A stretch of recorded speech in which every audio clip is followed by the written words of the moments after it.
This conference will now be recorded. Well, good morning, everyone. Thank you to those of you that have taken time to be a part of this webinar this morning. This is Lindsay Kiesler, President and CEO of the Chamber of Catawba County. This is part 5 of our COVID-19 in Your Business webinar series. I want to thank our partners who have made this possible, the Catawba County EDC, Catawba Valley Community College Small Business Center, and the Small Business Technology and Development Center. They have all of those organizations and more have stood arm in arm with your chamber to assist businesses during this unprecedented time. I also want to thank our speaker today, David Smith, who you'll hear from in just a couple minutes, and EbenConcepts for taking his time to put together this slide deck and this content, this extremely valuable content on how to utilize PPP, and also the important topic of getting your employees back to work and things that you need to know. I want to thank Lori Lala, who's with us here this morning with Broom Associates, for also helping put together this webinar. A couple housekeeping reminders. Just remember to keep your sound on mute throughout the call. And if you have any questions, I encourage you to go ahead and utilize that chat box anytime during David's presentation. If you have a question, just throw it in the chat, and we will, actually Nathan Hewitt, who's the Director of Existing Industry Services at the Catawba County Economic Development Corporation, is also here, who will facilitate Q&A with David after his remarks. So at any time, throw in that, utilize that chat feature, and we will get to your questions at the end of the presentation. I want to thank Nathan for providing technical assistance for this call to keep everything running smoothly. Appreciate his work on that. But that's it for me. Just another reminder before I introduce Lori, who's going to introduce David. We are here for you. You're not alone in this. It has been such a privilege to stand in the gap on behalf of business during this time. So I truly appreciate that. If you need your chamber or EDC, we are here to assist you. Please contact us directly. It is now my privilege to introduce Lori Lala, who serves on our chamber board of directors. I'm proud to work alongside of her. She also, in her day job, is the equity partner and health and benefits consultant with Broom Associates. Lori, I'm going to hand it over to you to introduce David. Wonderful. Thank you, Lindsay, and thank you to the Catawba County Chamber staff and also the EDC for your efforts to help all businesses in our community. The Chamber is integral to our economic vitality and provides valuable resources for all size businesses, and we appreciate the hard work that's been demonstrated during this difficult time and also the efforts put forth by the EDC. So thank you both. As a Chamber board member, I have seen firsthand the extra effort that's been put forth, and I want to just mention a couple things that the Chamber of Commerce has done for business owners. One is a series of informative webinars. This is, of course, as Lindsay said, number 5. And they also have a COVID-19 tab on their website with a list of resources and links that will take you directly to various government entities. So please utilize that resource there at the Chamber of Commerce website. And they've also created a Takeout Blitz Catawba initiative to support local restaurants. So we do want to remember to support our local restaurants during this time period.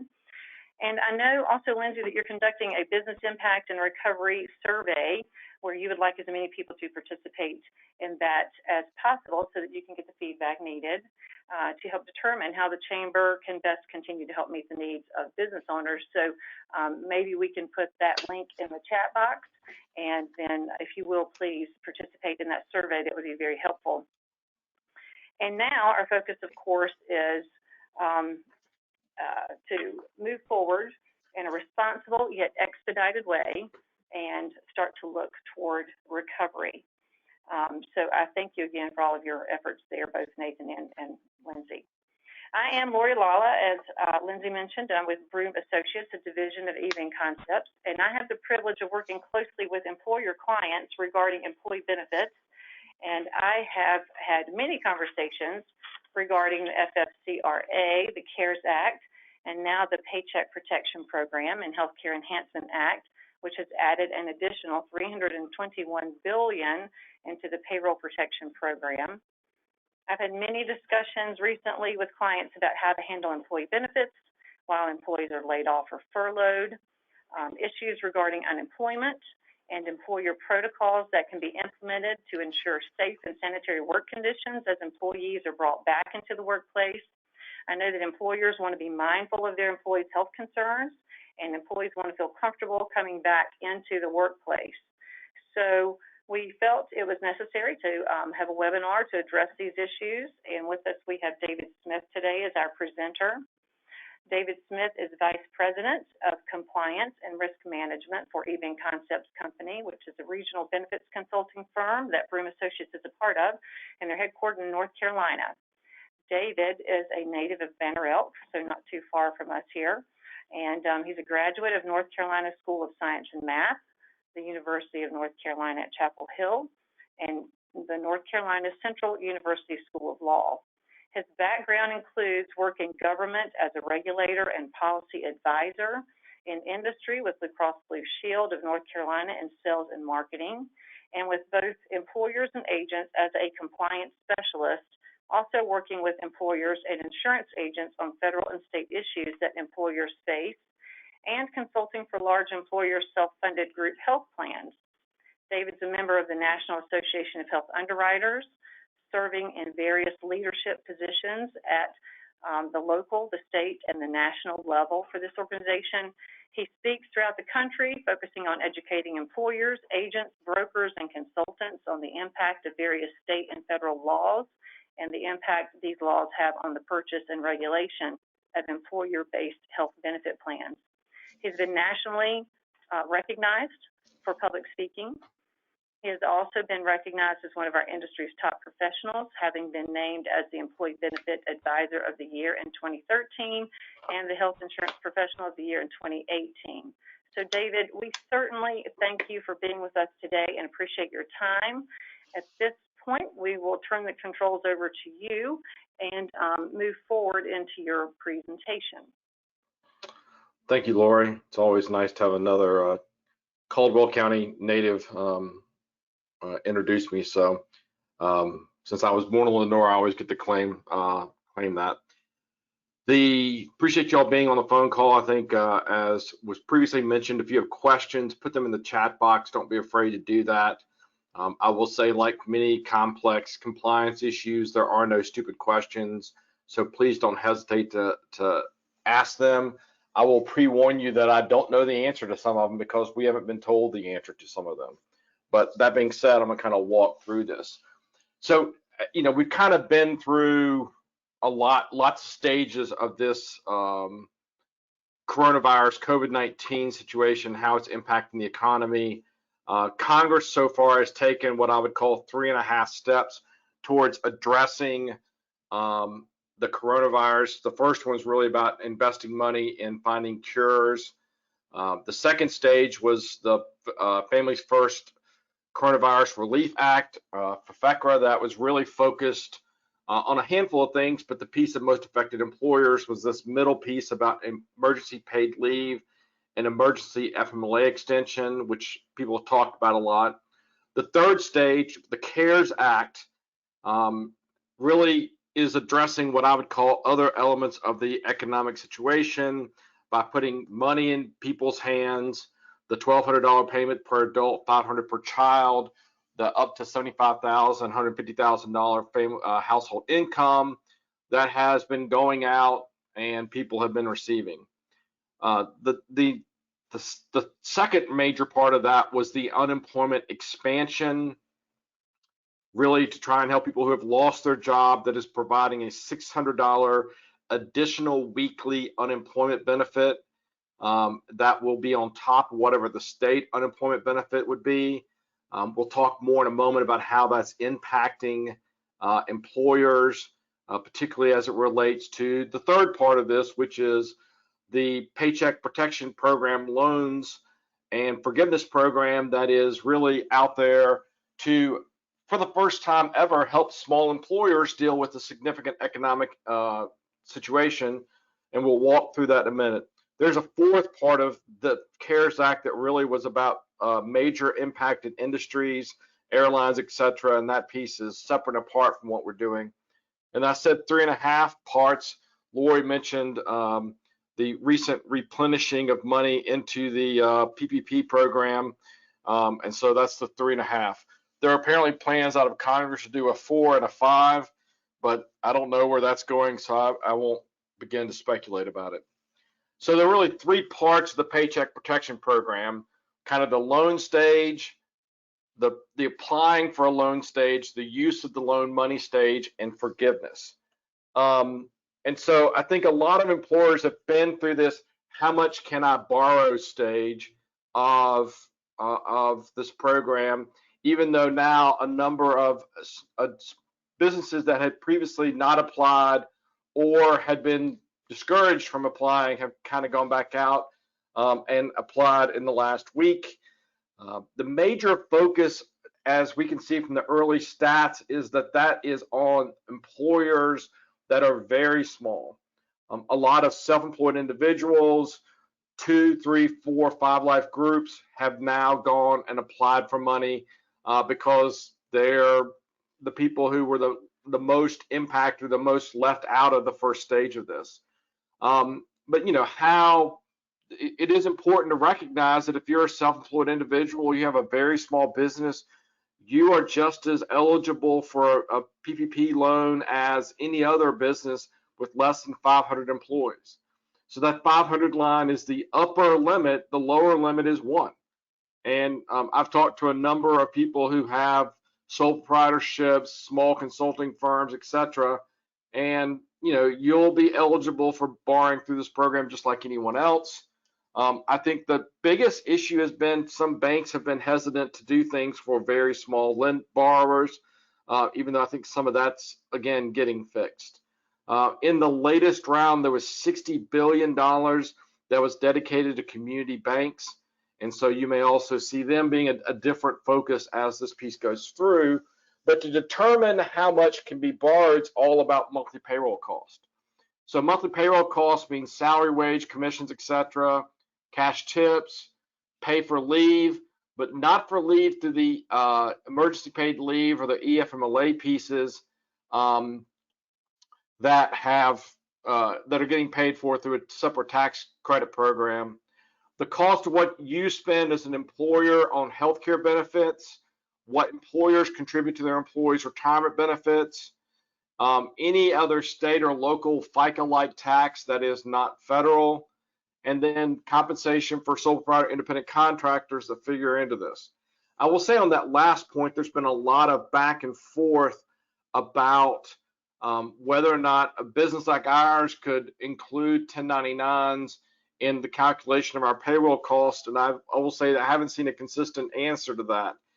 Generally, the way that the program has operated is if that independent contractor can go out and get their own loan, the employer cannot include their compensation in the payroll cost. So then that compensation is reduced by how much any employee makes that exceeds 100,000. So it's not that the employee makes more than 100,000 and you're excluding them completely. It's only being able to count the first 100,000 of their income. The federal taxes piece has been all over the place. I will say that ultimately the loan program is based on gross wages, not on net wages. And so we've seen lenders kind of act differently about that, but the final answer really came down to gross wages. Compensation for employees who live outside of the United States are not included. And then, of course, wages that were paid for through the FFECRA program. You know, the key thing that I've said to people is if you have an employee who makes, for example, $120,000 a year and they work all 12 months, then what you do is you subtract $1,667 from the company's monthly payroll for that employee. Ultimately, the main point is that you can only count up to $8,333.33 of that person's income towards your monthly averages. Once you get to that, what you'll do is you'll add together that for 12 months and multiply by 2.5. Now, there are a couple kind of exceptions to that. So as a general rule, it's the 12 months before you take out the loan. And that's where the average works out. But if you're a seasonal employer that is more busy in that February to June period, then you could use the 12-week period from the prior year as your payroll period. Or if you were not in business before June 30th of last year, then you would use whatever your monthly payroll averages were for January and February of this year.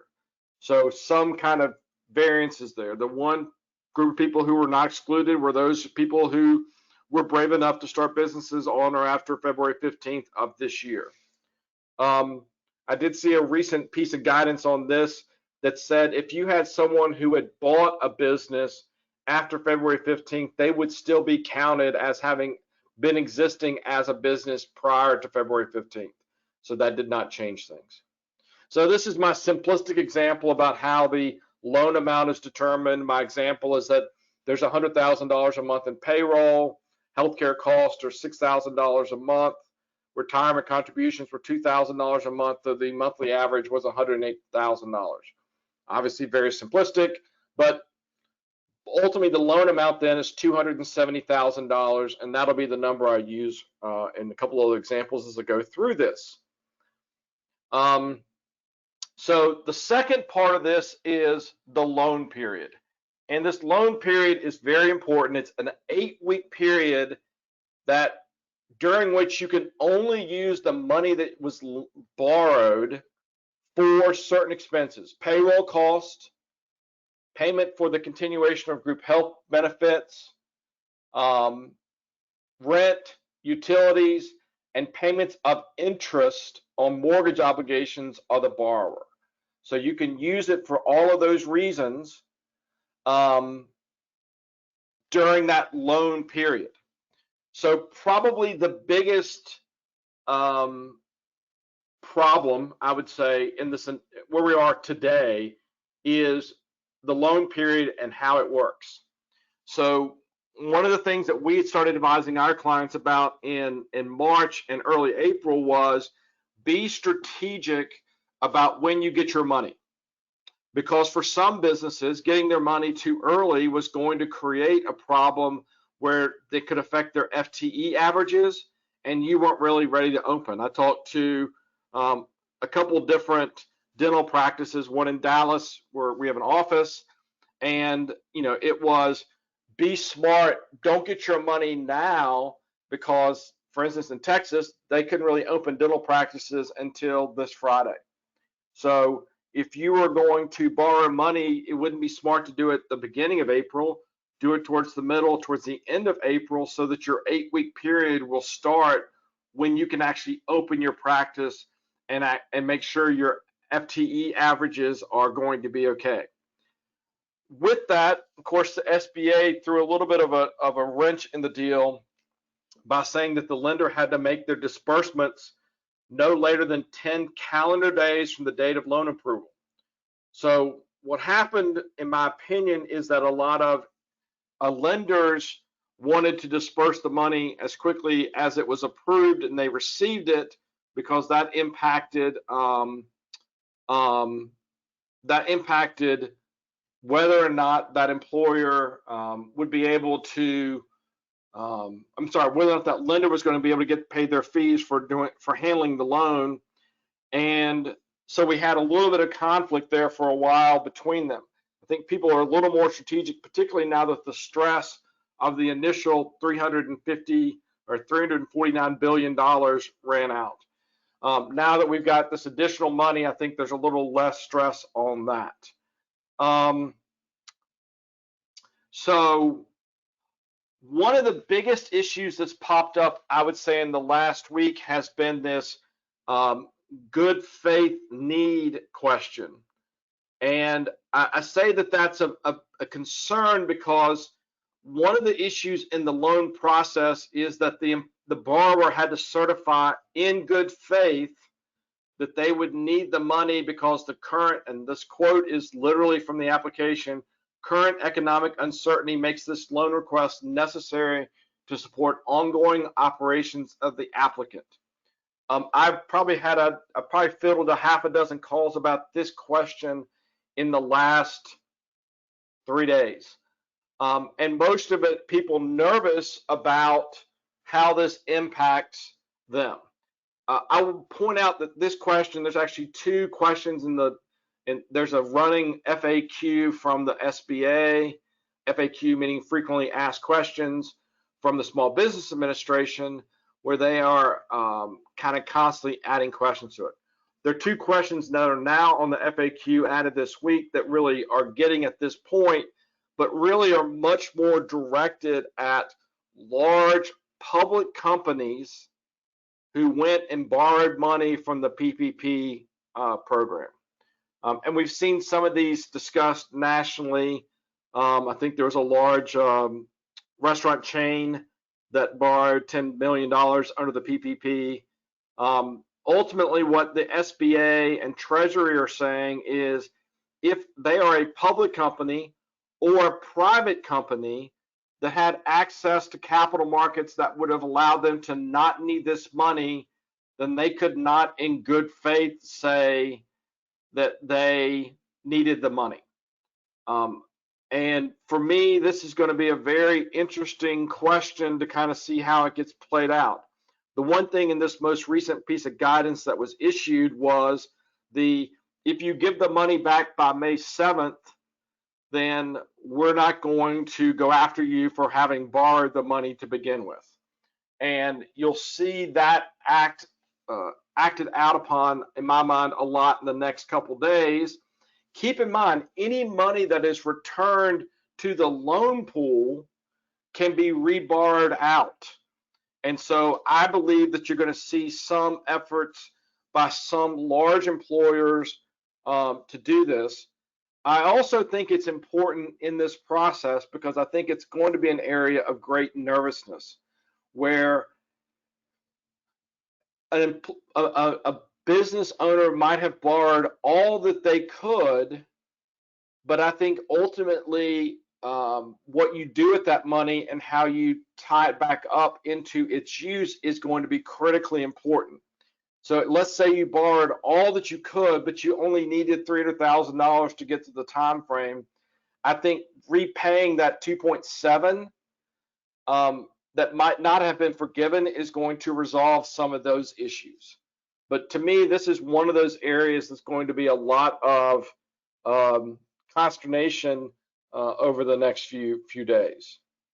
So the third stage of this is the forgiveness stage, and ultimately, the forgiveness stage includes some discussion about how much money was used out of that loan proceeds. So keep in mind, during the loan period, that money can only be used for these purposes. And so you can't use that loan proceeds to go out and buy new equipment or some other investment in your business. A part of the reality of that issue is that people are really encouraged to, you're not having to spend money on payroll, so you should be able to invest that money that you would otherwise have out there. So when determining how much can be forgiven, payroll cost, so including health plan, retirement plan matches, rent obligations, utility payments, and utility payments have generally been kind of broadly defined. I probably have had an interesting question about trash removal and whether or not that counts as a utility payment. And I would tell you that there's still some more guidance to come on that particular question. It also covers mortgage obligations, the interest parts of mortgage obligations. So all of those are reasons why the money can be used. So there are limits on how much of that total sum can be forgiven. Obviously, you can't forgive more than you borrowed, which seems obvious, but it's necessary to say those things every once in a while. Then that forgiveness can also be reduced based off of really 2 other reasons. One of those is a reduction in the number of employees, and this is where one of the questions that's coming up that we'll come back to in a minute is out there. Also, a reduction related to salaries and wages.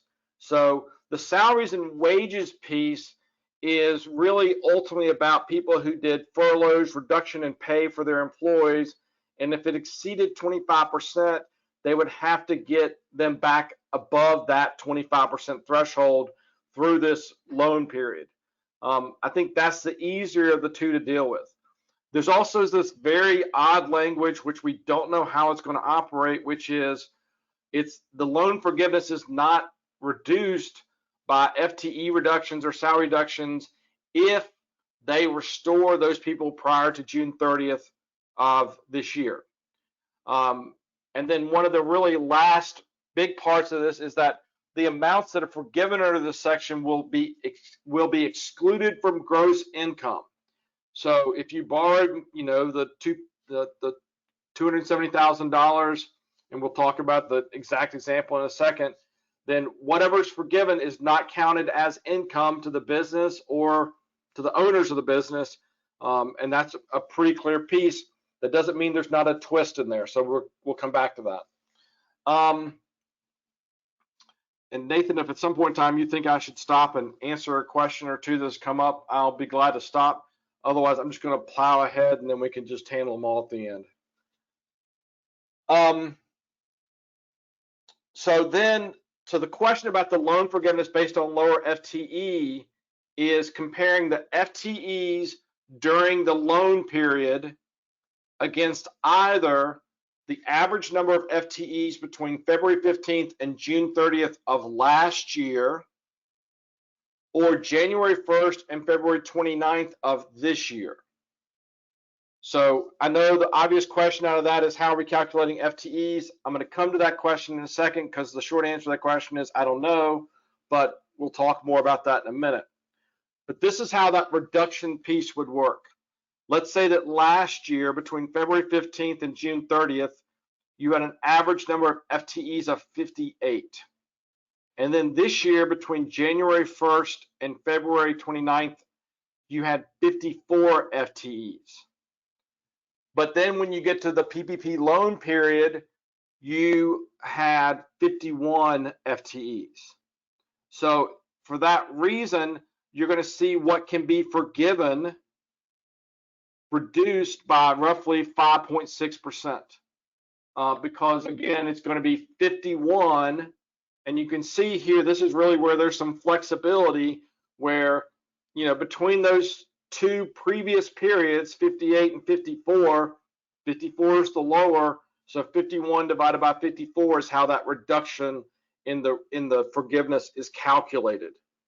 So in my real world example, I said we borrowed $270,000, and over on the left, I'm listing all the loan period payroll expenses, or expenses that were paid. So $178,000 in payroll, $12,000 in rent and mortgage, $12,500 in healthcare cost, $4,000 retirement, $8,000 utilities, so for a total of $214,000. Now I'll mention one other twist in here that I forgot to add a slide to, so I apologize. One of the other pieces of guidance that came out was that the employer was going to be, the borrower rather, was going to be required to spend at least 75% on payroll expenses. So payroll being payroll, healthcare cost, and retirement. And that's not, as we understand it, 75% of what was borrowed, but 75% of what was forgiven. And so there's a lot of back and forth about this particular issue, but an area that has, in my mind, a great deal of danger, where you can't say, well, people want to come back to work, so I'm going to pay my rent and utilities just to keep everything alive, and then not be able to have the payroll to go with it, because I believe, based on the guidance, that they will not do forgiveness if you did not have payroll in there. Because again, the key parts of this are using this money for the payroll protection program so that people have pay. I have seen extreme examples of people paying employees to not come to work during this time frame, or even to do volunteer work. But ultimately, as we'll talk about in a second, this is creating a little bit of conflict. But going back to my example, so $214,500 was spent out of the loan. So there's $270,000 that was borrowed, but of that $214,500, they're only getting forgiven 94.4% because of the FTE reduction. So that means they're having, of the 270, 202, 583 forgiven, and then the remainder to be paid. So the remainder of the loan left out there is 67,417.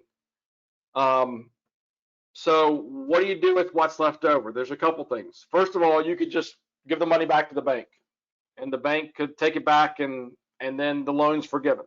The loan is done and closed. The other option is that the employer, the borrower, could use that money for other purposes after the forgiveness decision is made. It's a 1% loan with a 2-year max loan period. And so I can't really figure out for the life of me how that piece is going to work.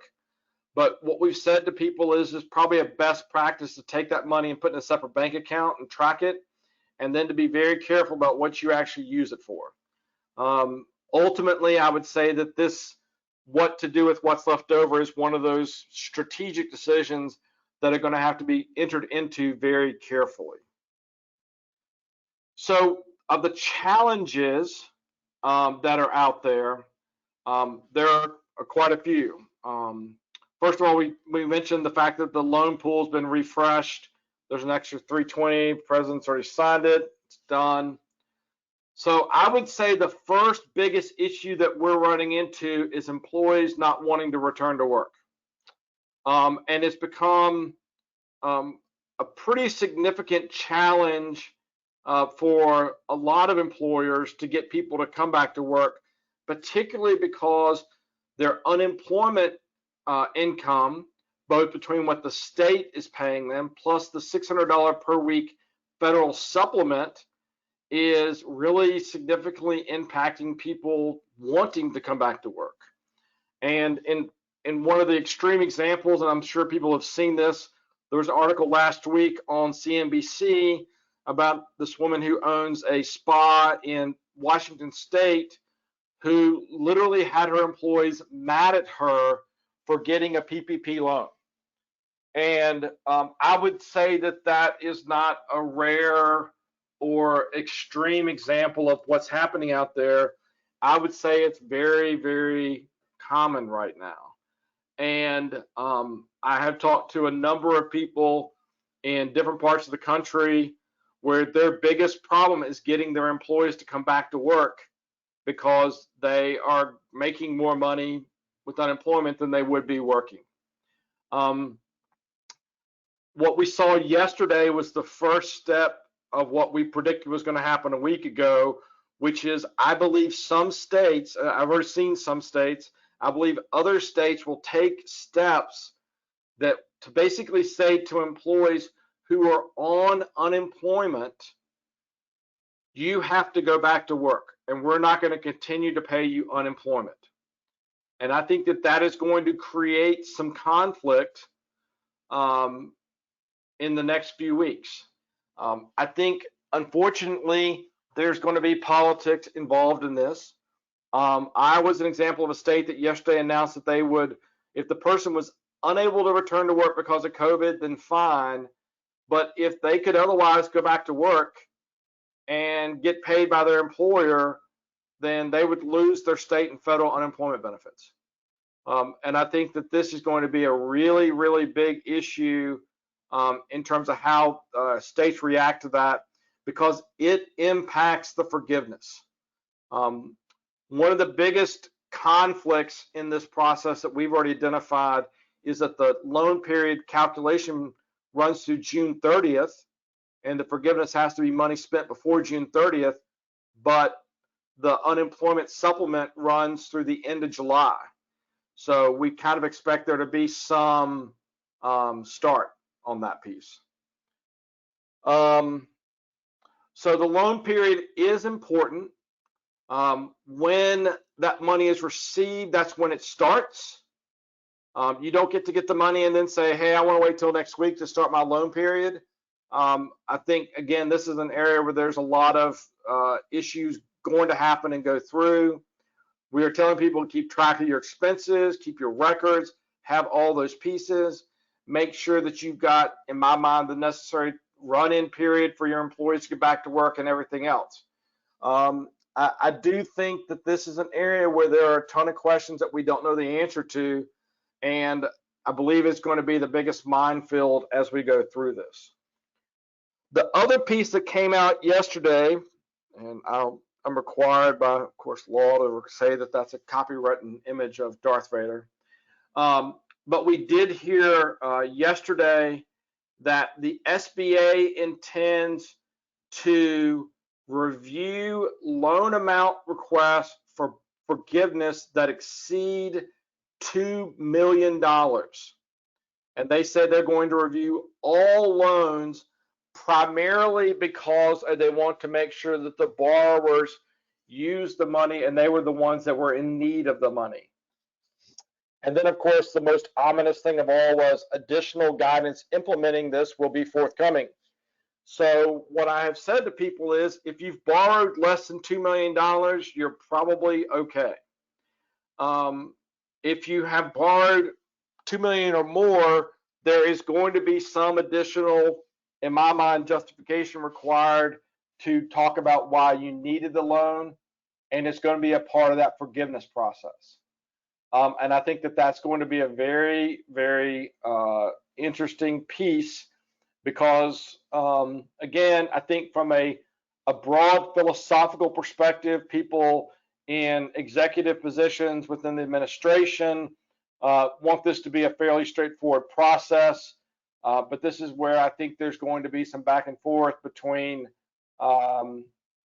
people getting the money who needed it versus who did not. And I'm a little intrigued by how this is going to work.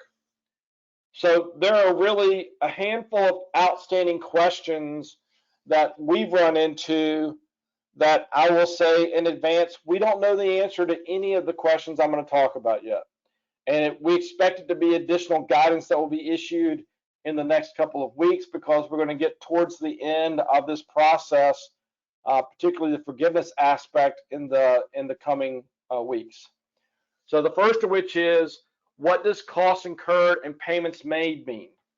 And I think that's one of the pieces about the forgiveness and how the loan money was spent that people don't really know. And I think this is the core question of this is, from an accounting perspective, is it cash or accrual? I think that there's an argument to be made for either one of the interpretations, which is I pay somebody for work they performed during the 8-week period, but the last pay period for that period of time occurs after the loan period. Do I get to count that payroll or not? And I don't think we know the answer to that question yet. I think the inference is that if it's money that was spent during the 8 weeks, regardless of when it was incurred, it still counts, but I don't really know. The second question is, now that the loan pool's been replenished, how will 8-week loan periods work if the 8 weeks ends after June 30th? The third question is, so we had business expenses that we pay for with the loan. Are those still deductible expenses? I believe the answer to that question is going to be no. But I think it's going to be, again, a very interesting question from an accounting perspective and tax payment perspective. Do the payroll costs for loan use purposes include or exclude FICA and income tax withholdings? And I would think the answer to that question we have for now, at least by footnote, is that the FICA obligations of the employee and their income tax withholdings are counted as loan proceeds that are permitted expenses. But again, it's in a footnote and not an answer, so I always get a little nervous about that too. How can someone explain how the reduction in the forgiveness amount if the business had to cut employees unrelated to COVID-19. I mean, I think that one ties right back into what I think are the big four questions, which are, how do we calculate FTEs? And I mean, as recently as this morning, I know I had some questions about in preparation for this call that had come in, but I actually got from another one of my agents down in Savannah today about this question. Is FTE calculated based on 40 hours, on 30 hours, on 32 hours? And the absolutely honest answer to that question is we don't know. They haven't said. I think we're thinking the one known FTE calculation process that's out there, and probably the one that most advantages employers, is to use the ACA FTE calculation process, because an employee who works less than 30 hours is going to be counted as a fraction, but 30 plus is being counted as a whole. So, that's kind of one example of something that we don't know the answer to, and that we'll probably get an answer to in the next week. How does the reduction in forgiveness based on salary work? Again, no answer to that question. To me, this next question, what if we rehire and restore employees by June 30th? How will that impact it? To me, the answer to that question is also really driving what I think is a process reality, which is, the employer's 8-week loan period ends the 15th of June or the 20th of June, and they apply for forgiveness with the bank that, lent them the money. When do I think those forgiveness decisions will be made?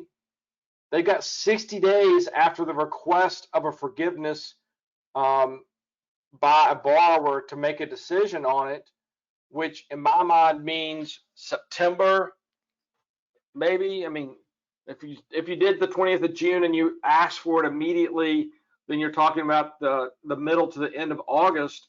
But I think there's going to be some delays in that process. And then the last question as to who decides, who really is going to be the person or the entity that decides forgiveness. Right now, it appears to go with the banks or the lenders who, sent out the money. But I think they're all waiting for additional guidance from the SBA about this particular question. So I think that these four questions are really weighing on our minds in terms of how we're going to do that and what the next steps are going to be. So I would say more to come on that.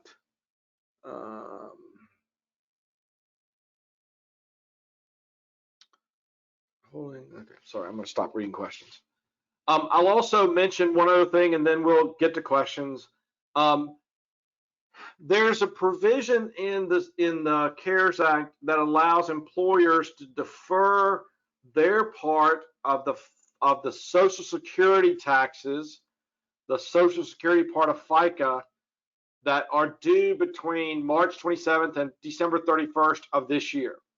And that program will allow the employer to defer their share of it half until the end of 21, the other half till the end of 22.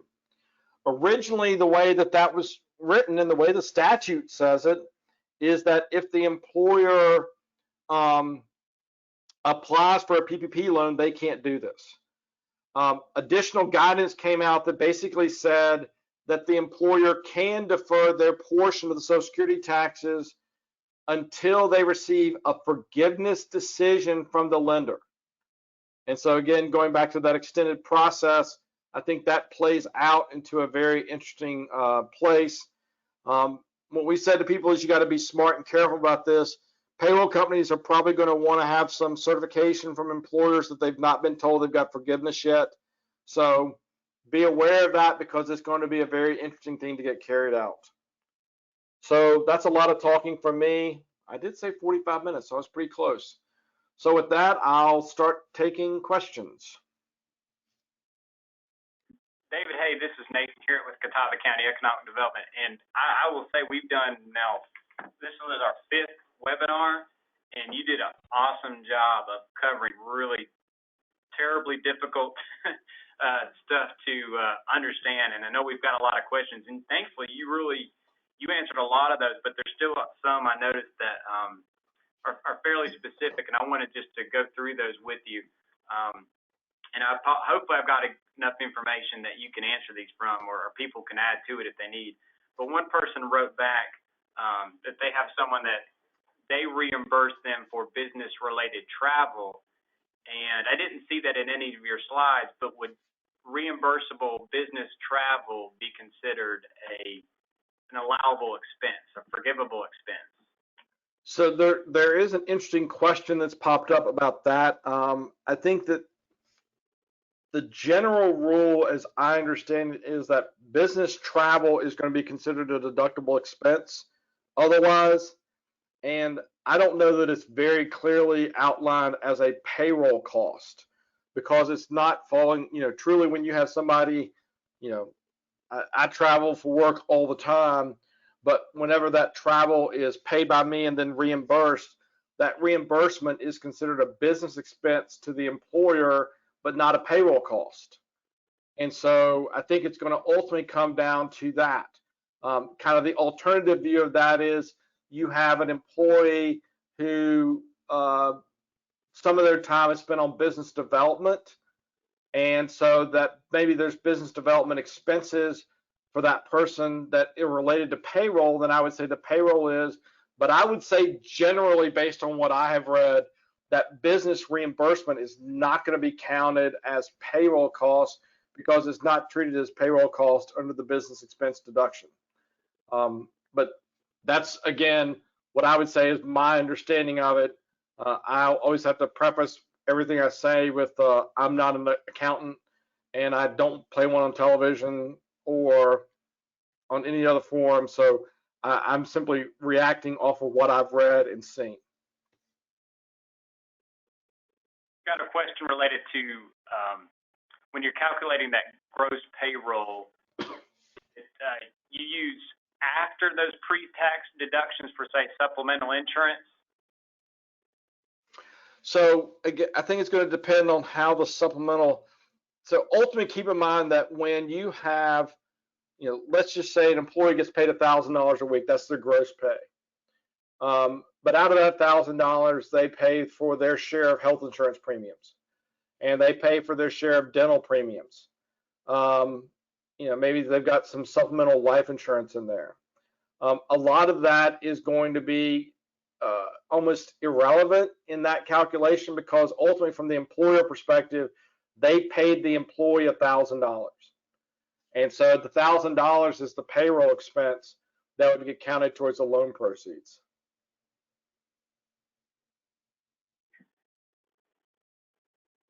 David, one other question.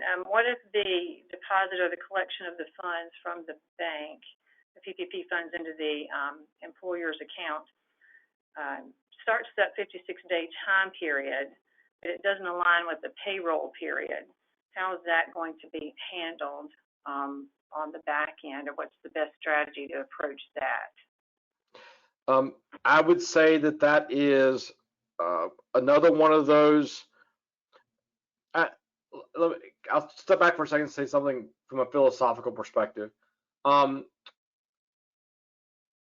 A lot of laws are passed at what I would call the 30,000-foot view, and therefore they don't really think about the reality of how things work.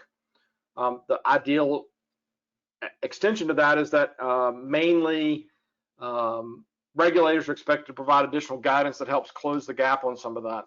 I think this is an area where there's a problem where, so again, going back to that first of those unanswered questions, that payroll period doesn't line up. But let's say you got your money on Wednesday and you paid your employees on Friday, right?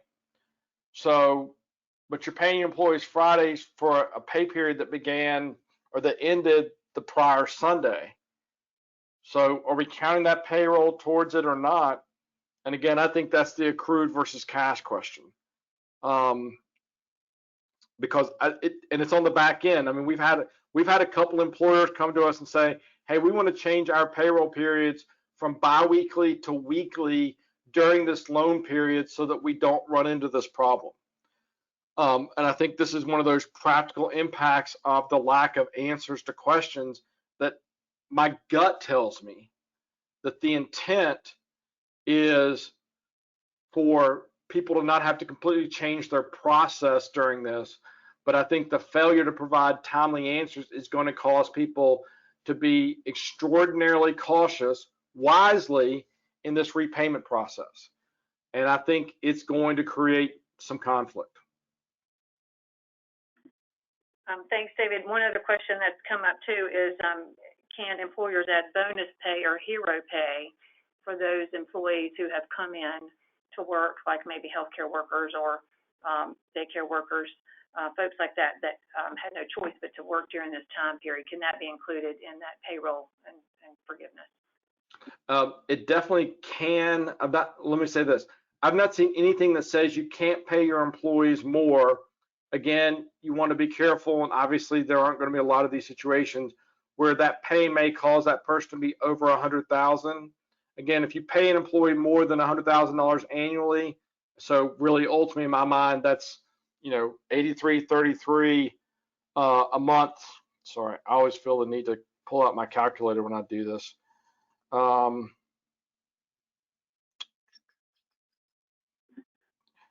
We've had a couple fairly similar questions that, yeah.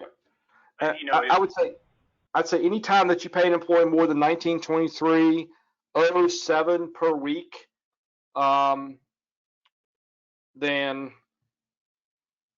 you probably are not going to be able to count the amounts above that. Sorry, Nathan, go ahead. Oh, you're good. We've had a couple cases. This was like, you know, the Oklahoma land rush, and everybody tried to get in their applications for PPP as quickly as possible.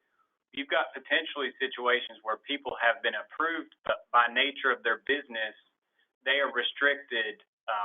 Say a restaurant, good case. You know, you can't have, you're very likely don't have as many employees right now doing curbside service as you would in a normal situation.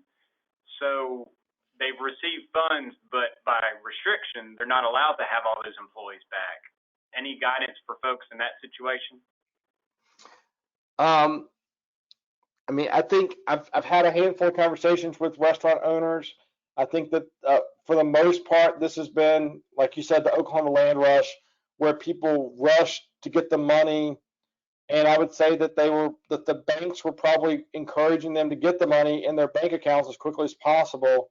But the practical reality is that there's going to be, in my mind, some conflict between the FTE calculation over the loan period and the practical business realities. And I go back to my dental practice example, where you know, if you got a loan the 10th of April, and that's when it was funded, but you really can't open your dental practice till the 8th of May, then you're going to go 4 weeks of your loan period without any employees or very few employees, unless you're paying them to not come to work.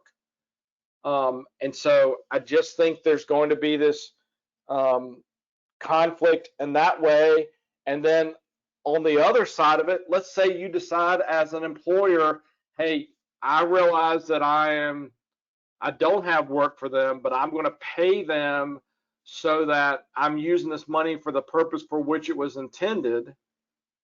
Then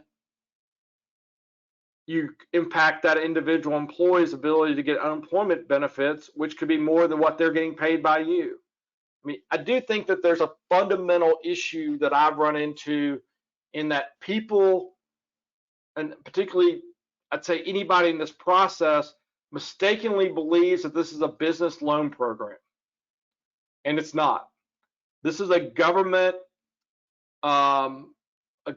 funded approach to try and keep money in people's pockets, and the mechanism by which they are using it is through a loan program, and it's language that I don't think translates down very well from the government to banks to borrowers. And so if you asked, you know, 535 members of Congress what they thought this program was going to look like, you'd probably get about 15,000 different answers. But I would say on one side of the aisle, you would say this is going to allow businesses to continue to be viable after this after the economic impact of this. And I think on the other side, you would have people say this was a way to get people to still have their income dependent on their employer and not on the government. And so I don't know that there's an easy answer, because there's a conflict between this program and the unemployment program. That's probably a little high-minded economic theory, but that's really, I think, where it's coming down to. David, it's Lori again. I do agree with you that I think the intent of the legislation was to hit the pause button and send everybody home, keep them paid, and then bring them back. But unfortunately, you can't take a cookie-cutter approach to various different industries. But I do want to go back and ask you to reiterate one thing, and that is, if an employer offers an employee a rehire opportunity and wants to bring that employee back to work, that employee has taken unemployment and that employee refuses to come back to work, then really that employee is terminated, and they really don't have access to unemployment anymore, do they? Because the employer would report them as not being an eligible employee or a terminated employee. So the employee is really short-sighted if they choose not to come back to work. Am I correct? Is that? Well, I mean, I think this is a hard thing to assign intent to people's personal business decisions.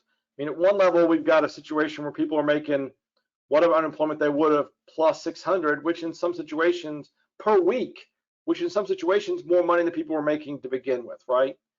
I don't know that it's as simple as, I offered to bring Andrew back to work, and Andrew's like, no, I don't want to come back to work. I'm comfortable with my unemployment, but I'll come back to work in August when this is over.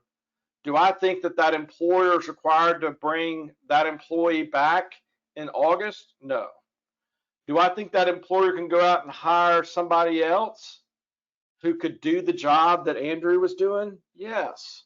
And do I think that person who's not the same person who was working on the 15th of February would get counted as an FTE? Yes. I think ultimately this is where the politics of how unemployment is continued or not is going to impact the small employer the most significantly, because I don't believe there's a black and white answer to that question. I don't believe that employee who refused to come back to work is necessarily going to be denied unemployment benefits. I think it is going to be very dependent on the political decisions made in each state. And I think what you're already seeing in places like Georgia and Tennessee, decisions by their leadership to say, if people can go back to work, we're not going to pay them unemployment. And I think that's just one of the things that's going to happen, and that we're going to see more and more pressure in both directions about how government reacts to that, particularly with the unemployment program. The easy solution to some of this is that return to work thing gets extended to July 31st, and then there's a lineup between the unemployment benefit extent or the supplemental income and eligibility. But I don't know that it's that easy. Yeah, and Andrew is happy to work. I'm not saying Andrew Kaiser. I'm just saying. I can't win, just for the record. No, you can't. It's impossible. Kind of looking through the questions, I think you hit snippets of all of them. What I'll say is, first, want to thank you. You're right on an hour, man. We're good for time. You did a great job and thorough job of really digging through some very tough things. So thank you for your time this morning. Thank you for Lori, for Broom Associates, and EbenConcepts for really being kind of the brain power behind a lot of this stuff today, because we can't answer it, I know, from either the Chamber or EDC, and we don't know the specifics like these folks do. So thank you all very much. I did put an economic impact survey there. It's a terribly long URL. I apologize for that. Please take the 5 or 6 minutes to answer those questions. Really, we're just trying to gauge how to best help and really trying to understand where people are feeling the most pain. And also for things like this, you know, if we notice there's a continuing trend that people are really feeling pain in a particular area, we need to bring in some expertise and have, you know, forums like this where you can ask questions and really dive into some subject matters. I did lastly want to say that I'm going to keep the chat feature up. We'll keep this going for a couple of minutes. If you have a question that maybe did not get covered, please type it in there. We'll circle back, try to get answers to those questions, and then email those out later. Other than that, we very much appreciate everyone's time this morning. Have a wonderful day. Stay safe. And again, if you've got questions, please put those in there. And I'm sure we'll be having more of these opportunities come in the future, so please keep an eye out for those. Thanks again. Thank you. Thank you.